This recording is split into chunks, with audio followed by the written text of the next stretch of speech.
মা বাবা ডেকে ডেকে বলেন, সন্তান চিরবিদায় নিয়ে অন্ধকার কবরে চলে গেছে। আল্লাহ, এই যে বৃষ্টি হলো, ওই মৃত মা বাবার কবরেও বৃষ্টির পানি হয়তো জমে গেছে। বাবারে, তোর জন্যে কত কামাই করলাম, আরামায়েশের ব্যবস্থা করলাম।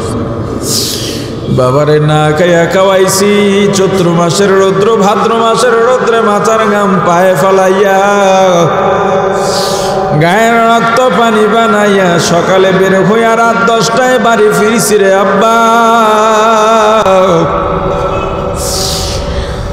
আমি মা কবরে ভালো নাই, আমি বাবা কবরে ভালো নাই।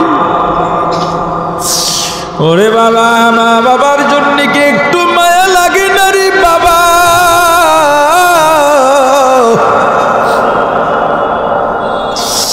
বাবারে, আমরা তোর দোয়ার ভিখারি গো আল্লাহ। তাকায় দেখেন কোন সন্তান মা হারাইয়া বাবা হারাইয়া, মায়ের কষ্টে বাবার কষ্টে চোখের পানি ছেড়ে কাঁদে রে আল্লাহ।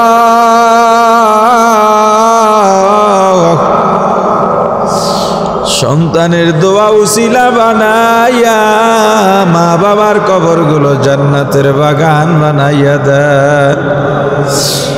যার মা নাই বাবা নাই মনে বড় কষ্ট,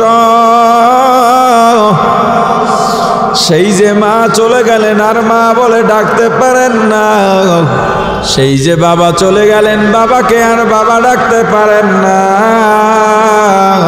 মা হারা সন্তান, বাবা হারা সন্তান, ভাঙ্গা হৃদয় নিয়ে আপনার দরবারে মা বাবার জন্য শিশুর মতো কাঁদে। ওই সন্তানের দোয়ার উসিলায় মা বাবার কবরগুলো জান্নাতের বাগান বানাইয়া দেন। সন্তানকে দিন শিখাবার দায়িত্ব মা বাবার উপরে আছে না নাই? আপনার নেক আমলের আদেশ দাওয়াত শুরু হবে সন্তান দিয়া। কি দিয়া? আরে কথা বলেন, কি দিয়া? বিতফসিল আলোচনা করা তো মুশকিল। সন্তানের দায়িত্ব আসলে শুরু হয় কখন? মা বাবার উপরে সন্তানের দায়িত্ব শুরু হয় কখন? এটা কি জানেন? আচ্ছা, কেউ একজন জানলে বলেন তো, সন্তানের দায়িত্ব পালন করা শুরু হয় কখন থেকে? হ্যাঁ, আর বিয়ের আগে সন্তান দায়িত্ব? হ্যাঁ, জন্মের পর থেকে। এটা একজনে বলছেন যে জন্মের পর থেকে সন্তানের দায়িত্ব পালন শুরু হয়, জন্মের পর থেকে। আপনারাও কি একমত? হ্যাঁ, ভিন্ন মত থাকলে বলেন। এক দুজন ওঠেন, কা কষ্ট করতেছি, সবাই ভিজার মধ্যে বইয়া রয়েছে। কেউ কেউ চিন্তা করে বিয়েই করিনি, আপনি সন্তানের আলাপ লইছেন জায়গা 8 বছর 7 বছর। আর কোনো অভিমত আছে? হ্যাঁ, কিন্তু সন্তানের উপরে দায়িত্ব শুরু হয় সন্তান লাভের আশায় স্ত্রীর কাছে যখন স্বামী যায় তখন থেকে। সন্তান পেটে আসে নাই, তার আগের থেকেই শুরু হয়। এখন এই ওয়াজ করবো কোন সময় পর? আলোচনা তো একটা লইছিলাম, নিজের সন্তান বখাটে হয়ে যাচ্ছে। এই তো 3 বছর আগের ঘটনা, সবাই জানে, ভাইরাল হয়ে গিয়েছিল, টিভি পত্রিকা সব জায়গায়। নরসিংদীর এক ব্যাংকার, ব্যাংকে 1 কোটি টাকা, ঢাকায় 6 তলা বাড়ি, নরসিংদীতেও 6 তলা বাড়ি, 2 ভাই। এমন মানুষটা মারা যাওয়ার পর 2 সন্তান বাবার সম্পত্তি ভাগাভাগি নিয়ে মারামারি চলতেছে। মা 2 সন্তানের রোষানল থেকে বাঁচার জন্য অন্য বিল্ডিং এ গিয়ে আশ্রয় নিছেন। আর বাবার লাশ নিচতলায় পড়ে আছে, দাফন কাফনের খবর নাই। স্থানীয় মানবিক যুবকরা কোটি টাকার মালিক, 2টা বাড়ির মালিক, টাকা নাই। মানবিক ছেলেরা রাস্তায় কাফনের কাপড়ের চান্দা তুইলা কাফনের কাপড় কিনা দাফন করে। বিশ্বাস হয় না? না, নেটে সার্চ দিয়ে, ইউটিউবে সার্চ দিয়ে, 2 বছর বা 3 বছর আগের ঘটনা, সার্চ দিয়ে দেখেন। এই সন্তান তো আপনার আমারও সন্তান, ওই বাবার সন্তান। এমন কেন করলো? দিন শিখায় না। এজন্যে যেই মা বাবা সন্তানের দায়িত্ব পালন করবে না, ওই সন্তানও বড় হইয়া মা বাবার দায়িত্ব পালন করবে না। হুজুরদের কাছে দোয়া চাইয়া লাভ নাই, যে হুজুর দোয়া করেন ছেলে কথা শোনে না, বলে লাভ নেই। আপনি যখন বিবির কাছে যাবেন, ওযু কইরা যাবেন, বিবির সাথে আগেই পরামর্শ করা থাকবে, আল্লাহর কাছে আজকে আমরা সন্তান চাইব। দুজনই ওযু করবেন, বিছানা সুন্দর পরিষ্কার পবিত্র বিছানা বিছাইয়া স্বামী স্ত্রী মিলিত হবার আগে 2 রাকাত নামাজ আদায় করবেন। 2 রাকাত নামাজ আদায় করে আল্লাহর দরবারে দোয়া করতে হবে হযরত ইব্রাহিম আলাইহিস সালাতু ওয়াস সালামের মতো, রব্বি হাবলি মিনাস সলিহিন,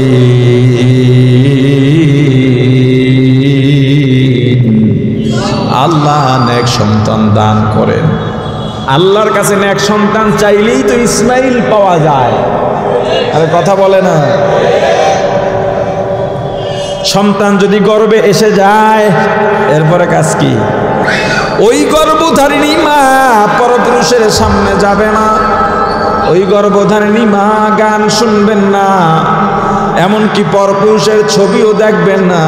নিয়মিত তেলাওয়াত করবেন, নিয়মিত নামাজ আদায় করবেন, মিথ্যা বলবেন না, আল্লাহর দরবারে কাঁদবেন আর বলবেন, ওগো আল্লাহ,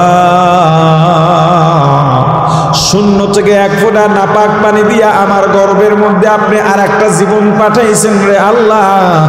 জানি না ছেলে হবে না মেয়ে হবে, জানি না তার চরিত্র কেমন হবে, ওগো আল্লাহ সুস্থ সন্তান তো দেবেন। তার পাশাপাশি সবচেয়ে বড় আশা, যদি ছেলে হয় বাইজিদ বুস্তামি বানাইয়েন, আলেম বানাইয়েন, হাফেজ বানাইয়েন, নেককার বানাইয়েন। মেয়ে যদি হয় ফাতেমা বানাইয়েন, হাজরা বানাইয়েন, আবেদা সালেহা বানাইয়েন, পর্দানশীন বানাইয়েন। এটি করছেন কোনো সময়? হুজুরের ঘরের মধ্যে আলোচনায় চলে গেছে। এই আলোচনা হুজুররা করে না দেখেই তো সমস্যাটা। ইমাম সাহেব যারা আছেন, পরিবার গঠনের ওয়াজ করবেন জুমায় জুমায়, পরামর্শ দিলাম আপনাদেরকে। পরিবার গঠন কিভাবে করবে? পরিবার পরিকল্পনা করে যারা পরিবার সম্পর্কে কিছু জানে না হেরা, অথচ এটা করা দরকার ছিল হুজুরদের। হ্যাঁ, সন্তান ভূমিষ্ঠ হওয়ার আগেই ডাক্তারের কাছে যায়। হ্যাঁ, চেক টেক করান, যেহেতু এখন আধুনিক দুনিয়া, আধুনিক সুযোগ হয়েছে, করেন। কিন্তু ডাক্তারের কাছে গেলেই কিন্তু আপনাকে আজরাইলের ভয় দেখায় দেবে। বুঝতে লইয়া বাচ্চা উল্টে আছে, মাথা বেঁকাই আছে, সিজার ছাড়া উপায় নেই। এই এখন ডাক্তাররা আবার খেপবে, কি মুশকিল, কোন দিকে যাব, সারা গায়ে ঘা, মলম দেবো কয় জায়গায়। কই হুজুর আপনি সিজারের বিরুদ্ধে বলে আমাদের উন্নত চিকিৎসা দশ নামাইতে চান? আরে আমার কথা ভাই কি আসবে যাবে? কিছুই আসবে যাবে না, যারা করার করবে। আমার উপর রাগ হয়ে না, আমার কথাটা আমি কুইয়া দিয়ে যাই, কি করে? আমার রাসূল বলছেন, আমার উম্মতের সংখ্যা যত বাড়বে আমি রাসূলের গর্ব তত বেশি হবে। এজন্য রাসূল এটাও বলছেন, ঈদগাহ কম বানাও, জুমা কম বানাও। কারণ আপনার পুরা বাসাবো মিলে বিশাল এক মাঠ যদি ঈদগাহ ময়দান হয়, শোলাকিয়া মাঠের মতো, ঈদের দিন সব এলাকার মানুষ বাসাবো ময়দানে আসতে বাধ্য হবে। নামাজ শেষ, আর শেষ হওয়ার আগে নামাজ শেষে প্রত্যেকটা অলিগলি সব টুপি আর সুন্নতি পোশাকওয়ালাদের বিচরণে মুখরিত হয়ে যাবে। এটা দেখার মতো, এটা গর্ব করার মতো মনে হবে পুরা এলাকাটা রাসূলের সুন্নতওয়ালা উম্মার দখলে। কিন্তু এখন ঘরে ঘরে ঈদগাহ আর ঘরে ঘরে জুমা। জুমা তো রুমে রুমে শুরু হবে কয়দিন পর।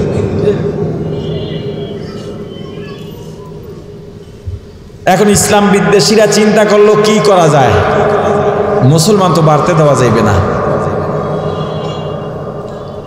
এই একটা ফর্মুলা ঢুকাইলো আমার দেশে, ছেলে হোক মেয়ে হোক দুটি সন্তানই, কথা কয় না।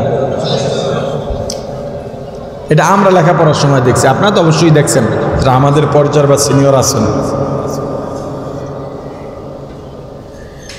এরপরে যখন দেখলে এরপরও কাজ হয় না, নতুন স্লোগান চলতেছে, দুটির বেশি নয়, একটি হলে ভালো হয়।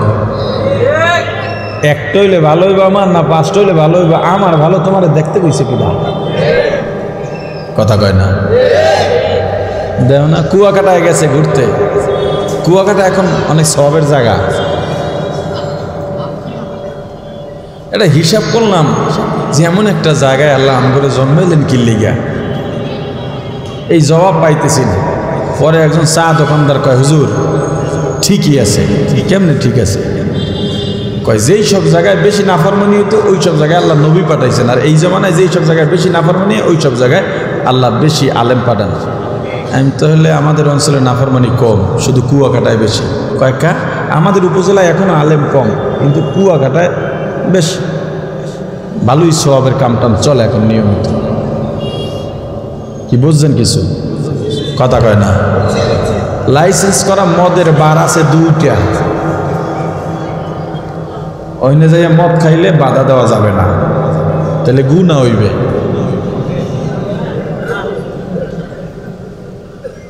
আচ্ছা যাই হোক,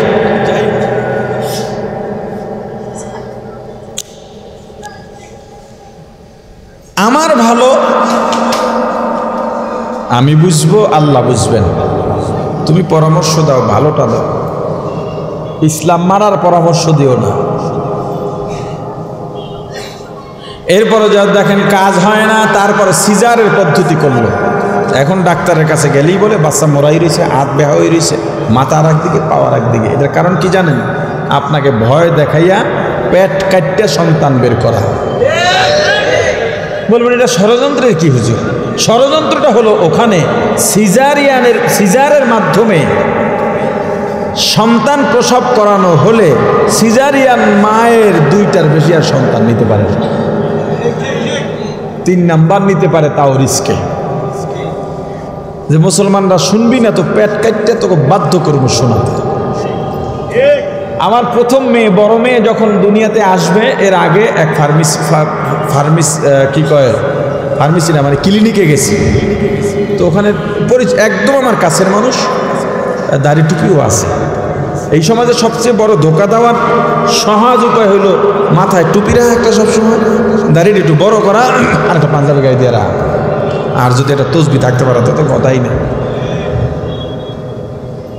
তার কাছে যাওয়ার পর কয়, হুজুর আপনার বিবি তো এইটা তো আর আমরা যেন তেন কথা বলা যাবে না, আমি একজন মহিলা পাঠাম, একেবারে মাদ্রাসার শিক্ষিকা আছে, উনি এসব করেন না, টাকাও নেন না, আপনার কথা শুনলে যাবে। এখন সব ভুয়া কথা বলতেছে আমার। ঠিক আছে, একটু পাঠাইয়েন, বাসায় চেক টেক করে আইব আর কি। দেখেন সিন্ডিকেটটা কি, ওই মহিলা যখন ঢুকে সামনের রুম দিয়ে, আমি তো দেখি হাত মোজা পা মোজা, আমি এত খুশি হয়েছি। আমি হুজুর তো হাত মোজা পা মোজা পর্দাওয়ালা মহিলা দেখলে খুশি হবো না, কথা কয় না। দেখছি মহিলা বের হয়ে গেছে পর বিবি আইসা কয় সব শেষ। কয় কি? ওই মহিলা কইছে বাচ্চা উল্টা রয়েছে, সিজার ছাড়া হবে না, আমি যদি মরিও তুমি আমার সিজার করাইবে না।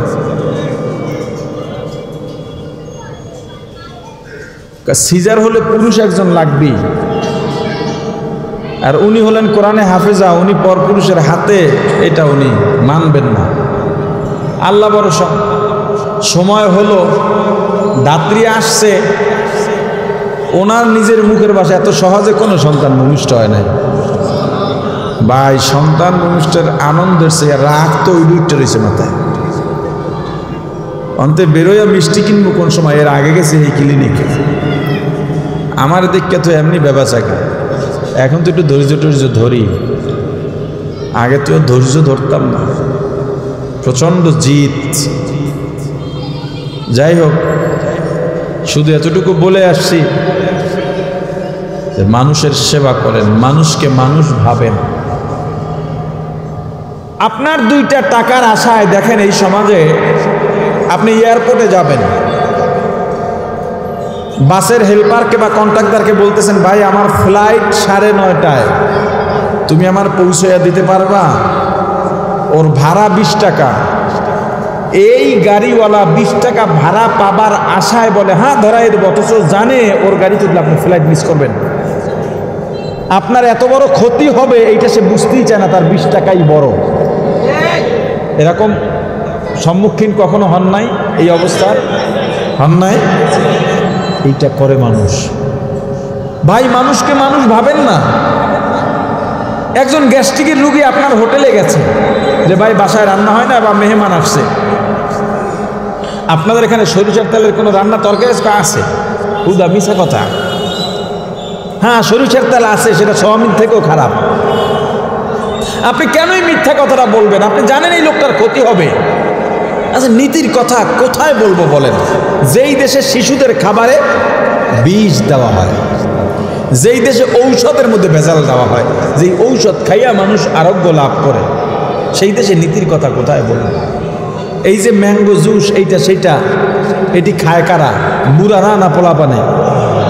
আপনারা রিপোর্ট দেখেন মাঝে মাঝে, এখন তো ফেসবুকের কল্যাণে সবই দেখতে পান, সব পচা মিষ্টি কুমড়া আর কেমিক্যাল দিয়া এই জুস বানায়, আর অ্যাড দেখায় তাজা আম। আপনি দেখলেন রিপোর্ট, এটা পচা আম দিয়া বানায়, এরপর আপনার সন্তানকে কি মনে করে আপনি খাওয়ান?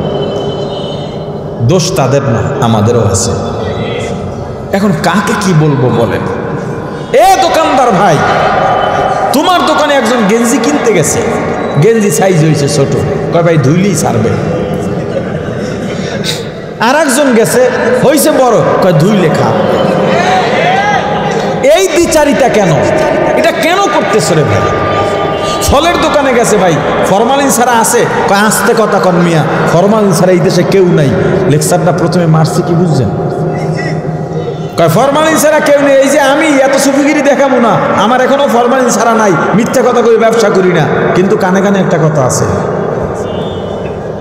কয় কি? কয় এই কিছু কারো কাছে বলা যাবে না, প্রতিযোগিতার মার্কেট তো, আপনাদের মতো কিছু ভালো খরিদ্দারের জন্যে আমি এই যে কিছু ফল আইনে রাখছি, একেবারে বাগান থেকে নতুন আম বাইর করে নিজ দিয়া, টাকাটা বেশি লাগবে। ওই আমার উপরে নামে কিন্তু কোনো ব্যবধান নাই। এটা কেন করেন? মানুষকে কেন ঠকান বলেন? 1000 টাকার নোট ছেঁড়া, হাজি সাহেব মানুষ, নামাজি মানুষ, টাকা নিয়ে চিন্তা করতেছে। আর এক হাজি কয় কি হয়েছে?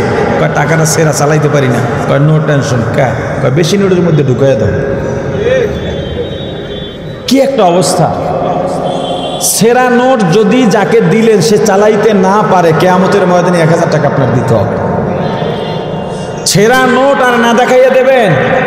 আরে কথা বলে না, দেখাইয়া দেবেন যে ভাই আপনার যে টাকা পাবেন আমার কাছে, এটা আছে ছেঁড়া, যদি চালাইতে পারেন না, না চালাইতে পারলে ফেরত দিয়ে। ধোঁকাবাজি করে কি লাভ বলেন? এই দুনিয়া কয় দিনের? ডাক্তার ভাইরা আমার, মায়েদেরকে এভাবে ঠকাবেন না। সন্তান যখন ভূমিষ্ঠ হবে, ভূমিষ্ঠ হওয়ার পর ডান কানে আজান দেওয়া, বাম কানে কামত দেওয়া, 1 সপ্তাহের মধ্যে একটা সুন্দর দেখে নাম রাখা, আর আকিকা দেওয়া, চুল ফালাইয়া দেওয়া, এই 3টা কাজ সুন্নত। কয়টা? ভূমিষ্ঠ হওয়ার পরে 1 সপ্তাহের মধ্যে চুল ফালানো, নাম রাখা, সামর্থ্য থাকলে আকিকা দেওয়া। এখন আকিকা দেয়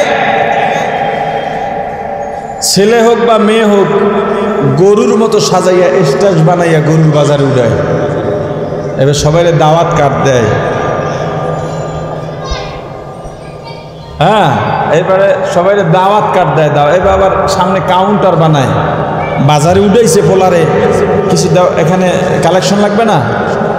আরে কথা বলেন, আরে ভাই না বাসা বইটা চলে না। আকিকা তো ভিন্ন জিনিস, তুমি এইটা কি করতেছো? মুসলমানি করাইয়া নুনু কাটাইয়া এটাও আবার অনুষ্ঠান করে। ওরে বাটপার, আর কত অনুষ্ঠান করবা? এখন এই দিবস বাইরে, আদোয়া দিবস, এরপরে বউরে ভালোবাসার দিবস, এরপর বউর সাথে রাগ না করা দিবস, কি আরো অনেক কি কি জানি মাঝে মাঝে সামনে আসে, হাস্যকর অনেক বিষয় আসে সামনে। আপনাকে বিরক্ত? এরপরে সন্তান, আচ্ছা শেষ করে দিই। সন্তান যখন এলেন, যখন 5 বছর 4 বছর হয় কথা বলা শুরু করে, 1 বছর থেকেই তো সন্তান কথা বলা শুরু করে। যখন কথা বলতে পারবে, আপনি তার মাস্টার হইয়া, আপনি তার শিক্ষক হইয়া সন্তানকে প্রথম শিখাবেন লা ইলাহা ইল্লাল্লাহু মুহাম্মাদুর রাসূলুল্লাহ, আশহাদু আল্লা ইলাহা ইল্লাল্লাহু ওয়াহদাহু লা শারীকা লাহু ওয়া আশহাদু আন্না মুহাম্মাদান আবদুহু ওয়া রাসূলুহু। আপনার সন্তানকে কালেমা শেখাবার আগে অন্য কোনো শিক্ষা যেন না দেওয়া হয়, এটা আপনার দায়িত্ব। তার জীবনের প্রথম শিক্ষা হবে তাওহীদের শিক্ষা, রিসালাতের শিক্ষা। অর্থ বুঝুক আর না বুঝুক, তার অন্তরে জবান দিয়ে আপনি স্বীকার করায় নেবেন আশহাদু আল্লা ইলাহা ইল্লাল্লাহ, আমি সাক্ষ্য দিছি আল্লাহ ছাড়া কোনো ইলাহ নাই, ওয়াহদা আল্লাহ এক, লা শারীকা লা আল্লাহর সাথে কোনো শরীক নাই, ওয়া আশহাদু আন্না মুহাম্মাদান আবদুহু ওয়া রাসূলুহু, আমি আরো সাক্ষ্য দিচ্ছি মুহাম্মাদুর রাসূলুল্লাহ সাল্লাল্লাহু আলাইহি ওয়াসাল্লাম আল্লাহর বান্দা রাসূল, শেষ নবী, সত্য নবী। সন্তান বড় হলো আস্তে আস্তে, 7 বছর 8 বছর নিজের সঙ্গে নামাজে নিয়ে যান।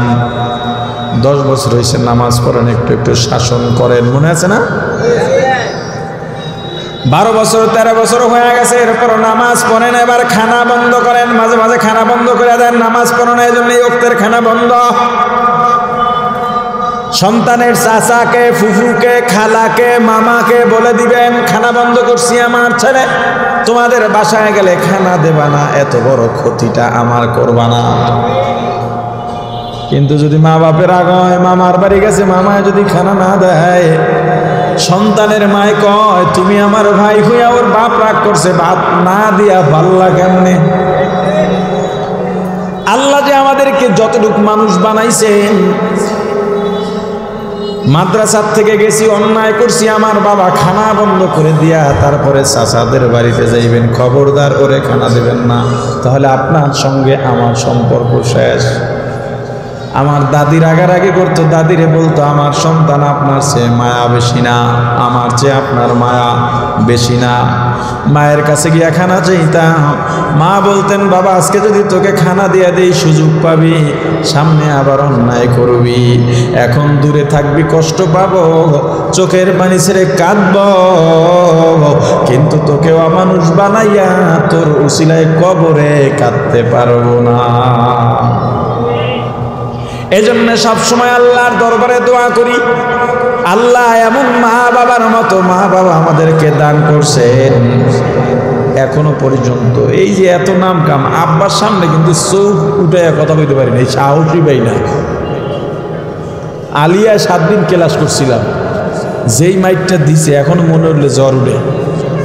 আলিয়ায় পড়া কি না যায় না, না আব্বার হিসাব ছিল ভিন্ন, ছেলে মেয়ের এক জায়গায় পড়ে, আব্বা কিন্তু আলেম না, অথচ তিনি দিনের বুঝ এমন ভাবে পাইছেন যে ছেলে মেয়ে এক জায়গায় পড়ে, ওই জায়গায় তুই কিসের দিন শিখবি? ছাত্র সময় পাঞ্জাবি যে ফাড়াটা, এইটা পড়তে দেন নাই কেন? এইটা গায়ে দিয়ে চাইলে সিনেমায়ও যাওয়া যায়, কারণ অনেক পাঞ্জাবি পরা ছেলেরা যায় না, জামাটা সুন্নত, গুনাহ নাই, ফাড়া জামা এখন আমিও পরি, কিন্তু ছাত্র সময় ওই যে বলছি শিখাবার জন্যে শিক্ষক তার ছাত্রকে জোর করতে পারে সৎ কাজের, নেক কাজের আদেশের ক্ষেত্রে। মা বাবা তার সন্তানকে 15 বছর হয়ে গেছে, বালেগ হয়ে গেল, সন্তান এখনো নামাজ পড়ে না। এবার সন্তানকে তুমি বলে দাও, তোমাকে এত চেষ্টা করলাম তবু দিনদার হইল না, তোমার সঙ্গে আমার সম্পর্ক নাই, তুমি আমার বাড়ি থেকে চলে যাও, তোমার উপর আমার আর দায়িত্ব নেই, বালেগ হওয়ার পর আর দায়িত্ব থাকে না। এজন্য বাবাদেরকে মায়েদেরকে আর একটা পরামর্শ দেওয়া যায়, আমিও হাঁপায়া গেছি, আর কোনোদিন সুযোগ হলে বাকি কথাগুলো বলবো। শেষ কথা এটা বলে যাই, মায়েদেরকে বাবাদেরকে সন্তান যখন 10 বছর হবে তখন থেকে তাকে স্মরণ করাতে শুরু করেন, এই তুই কিন্তু আমার বাড়িতে 15 বছর পর্যন্ত খাইতে পারবি, এরপরে কিন্তু তোর পথ তোর, কারণ শরীয়ত আমার উপরে চাপাইয়া দেয় নাই। তবে দুনিয়া বর্তমান বাংলাদেশ বা বর্তমান পরিস্থিতি যেহেতু 15 বছরে তুই কিছুই করতে পারবি না, তোরে আরও 3 বছর বোনাস দিলাম, 18 বছর। 11 বছর বয়স যখন হবে 18 বছর, যখনই 15 বছর হয়ে যাবে তখন থেকে আর 18 কইবেন না, তখন কইবেন 3 বছর বাকি আছে। 17 বছর হবে তখন বলবেন 2 বছর বাকি আছে, এরপর তোর কাজ তুই করবি। সন্তানের মাথায় এটা ঢুকাইয়া দিলে দিনদারির ক্ষেত্রে হোক দুনিয়াদারির ক্ষেত্রে হোক ও নিজের চিন্তাটা নিজে করবে, অলস জিন্দেগি আর কাটাবে না। আল্লাহ তাআলা আমাদেরকে, আপনারা কি দোয়া না করে যাবেন? বলেন না, বসেন, কেউ যাইয়েন না, একজনও যাইয়েন না। ইবলিস চায় না যে আপনি থাকেন এখানে, ইবলিস চায় সবাই উঠে চলে যাক, কারণ একজনের দোয়াও যদি কবুল হয় তার উচিলে আল্লাহ আমাদের সবাইকে মাফ করে দেবেন। ইবলিস চায় না মাফ করাইতে, যায়েন না। যতটুকু আলোচনা করেছি, আলোচনায় যত ভুল আমার পক্ষ থেকে, যত ভালো আল্লাহর পক্ষ থেকে, আমার ভুলগুলো শুধরাইয়া আল্লাহর ভালোগুলো গ্রহণ করার তৌফিক দান করেন। এই মাহফিলে কাদার মধ্যে মাহফিল হইছে, এতে আপনারা খুশি না বেজার? মানে কাদার মধ্যে তো খুশি না, মানে মাহফিলের আয়োজন তো হয়েছে শুকনার আশা করা, এরপরও যে কাদা বৃষ্টি হলো, এরপরও মাহফিলের আয়োজন হলো, এখানে ওলামা ইকরাম গুরুত্বপূর্ণ আলোচনা করলেন, এতে আপনারা খুশি না বেজার? কারা কারা খুশি হাত উঠান, 2 হাত তোলেন। আশেপাশে দেখেন আপনার কোন পাশেটা হাত তোলে নাই, দেখেন সবাই তো পিছনে কেটা তোলে নাই, একটু ডাইনি বামে হাতে নাড়া দেন। মাশাআল্লাহ, আমারে দেখা যায়, আমার হাত দেখেন, বাম হাত নামান, ডাইনাত উড়ান, ডাইনাতের মোবাইল সরান, কাগজপত্র যা আছে সব সরান ডাইনাতে। সবাই মাহফিলে খুশি? এটা অন্তরের কথা না মুখ দিয়ে কইতেছেন খালি? আল্লাহর সাক্ষী রেখে কইতেছেন? তাহলে এই যে খুশির একটা নজরানা দেবেন, বিসমিল্লাহ বলে ওই পকেটে হাত দেন যেই পকেটের নোটটা বড়, দেন হাত দেন, সবাই হাত দেন। আবার মানুষের পকেটে দিয়েন না, নিজেরটায় দেন, পকেটে প্রস্তুতি নেন। আমিও আমার পকেটে হাত দিই, আল্লাহ রাসূল বয়ান করতেন, নিজে যেটা আমল করতেন ওইটা। আমারও তো ওই পথেই যাওয়া দরকার। আমি আপনার বললে আপনি মানবেন কেন যদি আমি আমল না করি? আমার পকেটে 500 টাকার নোট বড় আছে, কিন্তু বাংলাদেশে বড় নোট কত? আমি এই 1000 দিলাম, আমি ওয়াজ করছি, আমার আমলটা আমি আগে করলাম। এবার এই যে চেয়ারে আছে, এরপরে এদিকে যারা আছে, এদিকে আরো কেউ আছে, এই সবাই আগে দেবে, স্টেজের সবাই আগে বাইর করেন, এরপর মাঠে। স্টেজের কেউ দেয় না, খালি মাঠের তেল হয়। আমি আবার একটু উল্টা করি, হুজুররা দেয় না, আমি আগে দিই, এরপর স্টেজের দিলি, এরপর উঠি। দেন, সবাই দেন।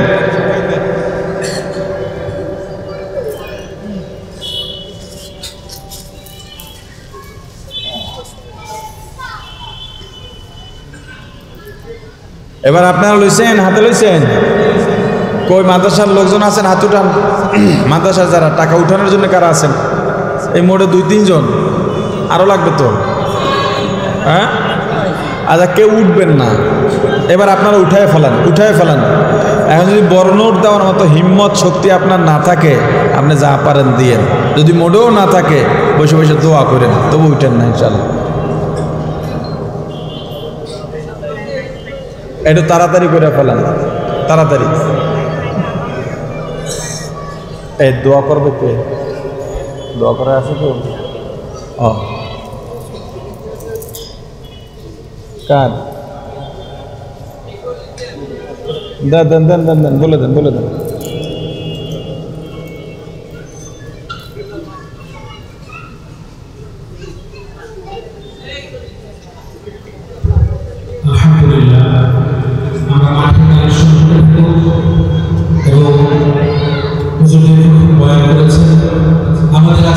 মাহফিলের সম্মানিত অতিথিবৃন্দ জনাব মোহাম্মদ আব্দুর রহমান সাহেব, ব্যবস্থাপনা পরিচালক, সৃষ্টি ল্যান্ড অ্যান্ড ডেভেলপার্স লিমিটেড, উনি আমাদের এই মাহফিলে দীর্ঘক্ষণ যাবৎ উপস্থিত ছিলেন, বয়ান শুনেছেন এবং উপস্থিত আছেন আজকের মাহফিলের সম্মানিত বিশেষ অতিথি জনাব হাজী আমির সাহেব, চেয়ারম্যান দেশমান হাউজিং লিমিটেড।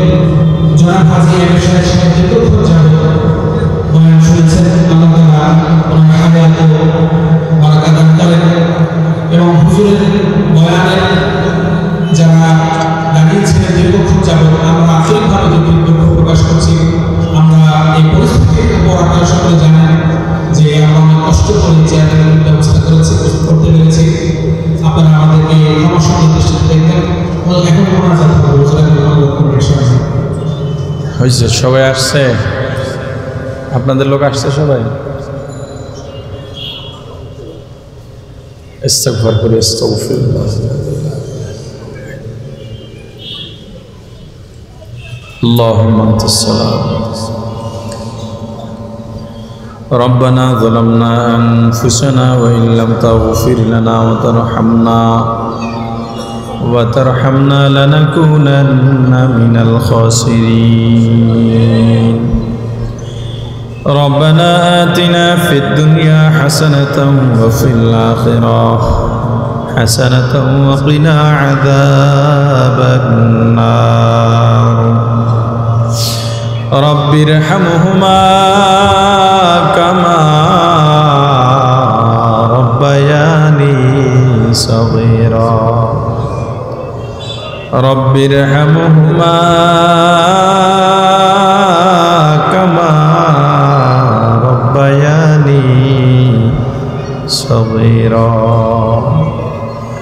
ওগো আল্লাহ, এই মাহফিলকে আপনি কবুল করেন। আল্লাহ, মাদ্রাসাকে কবুল করেন। মাহফিলের আয়োজন যারা করলেন, স্বেচ্ছাসেবক কমিটি, মাদ্রাসার ছাত্র শিক্ষক, এলাকাবাসী, নারী পুরুষ, ছোট বড়, দানকারী, শুভাকাঙ্ক্ষী, হিতাকাঙ্ক্ষী, আজকের মাহফিলের শ্রোতাবৃন্দ, ওয়াইজিনে কেরাম, অতিথিবৃন্দ, সভাপতি, সবাইকে আপনি কবুল করেন আল্লাহ। এই বৈরী আবহাওয়ার মধ্যেও যারা ধৈর্য ধারণ করে দিনের মায়ায় গভীর রাত পর্যন্ত দিনের কথা শুনলেন, তাদেরকে আপনি কবুল করেন আল্লাহ। আমরা যারা হাত উঠাইলাম, প্রত্যেকের মনের নেক আশা পূরণ করে দেন ওগো আল্লাহ। প্রত্যেকের ঘরে আপনার খাস রহমত বর্ষিত করেন আল্লাহ। প্রত্যেক ঘরের নারী পুরুষ, ছোট বড়, ছেলে মেয়ে, সবাইকে কবুল করেন আল্লাহ।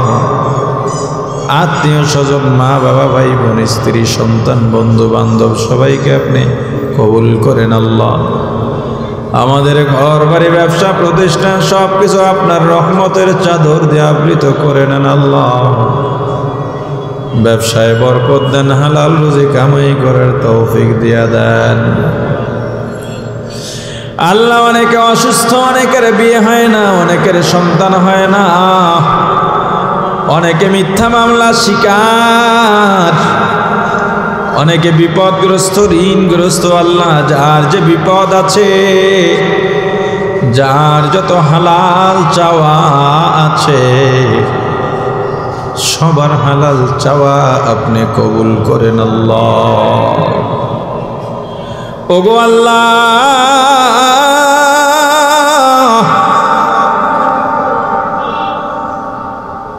চলাফেরার পথে অনেকে দোয়া চায়, অনেকে চোখের পানি ছেড়ে কষ্টে কাঁদে, কেঁদে ফেলে। আল্লাহ,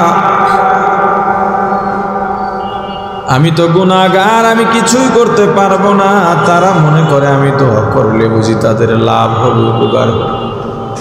ওগো আল্লাহ, তারা জানে না আমি তো তাদের চেয়েও বড় গুনাহগার। আল্লাহ, তাদের এই ভালো ধারণা কবুল করে আল্লাহ, তাদের জন্যে আমার আজকের দোয়াগুলো আপনি কবুল করে নেন। দোকানদার, ব্যবসায়ী, কর্মচারী, কর্মজীবী, জেলে মজদুর, কৃষক, শ্রমিক, প্রশাসন, সাংবাদিক, জনপ্রতিনিধি, সমাজকর্মী সবাইকে নিষ্ঠার সাথে কাজ করার তৌফিক দেয়া দেন। আল্লাহ আমাদের দোয়ার খবর নবীজির রওজা মুবারকে পৌঁছায়া দেন। বাবা আদম থেকে আজ পর্যন্ত যত মুমিন মুমিনাত, মুসলিম মুসলিমাত অন্ধকার কবরে চলে গেছে, আল্লাহ প্রত্যেকের কবরে রুহে সোয়াব পৌঁছায়া দেন। আল্লাহ আয় আল্লাহ, বিশেষ করে যারা আমরা হাত উঠাইলাম, জানি না কার মা নাই, কার বাবা নাই, চিরবিদায় নিয়ে অন্ধকার কবরে চলে গেছে, আল্লাহ এই যে বৃষ্টি হলো, ওই মৃত মা বাবার কবরেও বৃষ্টির পানি হয়তো জমে গেছে। মা বাবা ডেকে ডেকে বলেন, সন্তান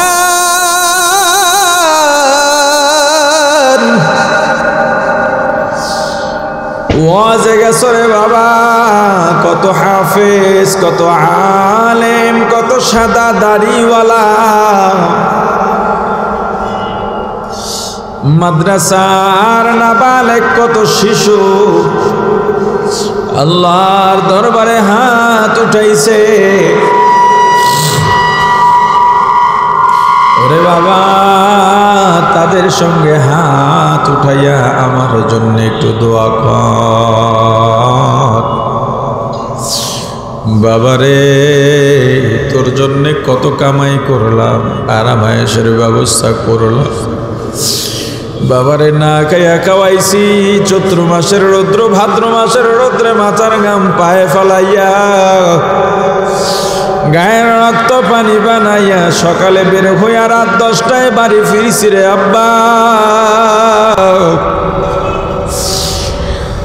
আমি মা কবরে ভালো নাই, আমি বাবা কবরে ভালো নাই।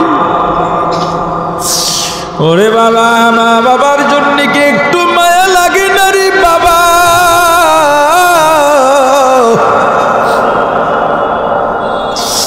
বাবারে,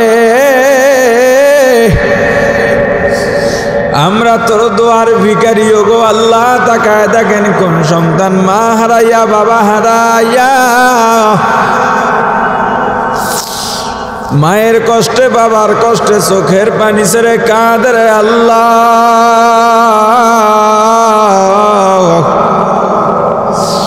সন্তানের দোয়া উসিলা বানাইয়া মা বাবার কবরগুলো জান্নাতের বাগান বানাইয়া দেন। যার মা নাই বাবা নাই মনে বড় কষ্ট, সেই যে মা চলে গেলেন আর মা বলে ডাকতে পারেন না,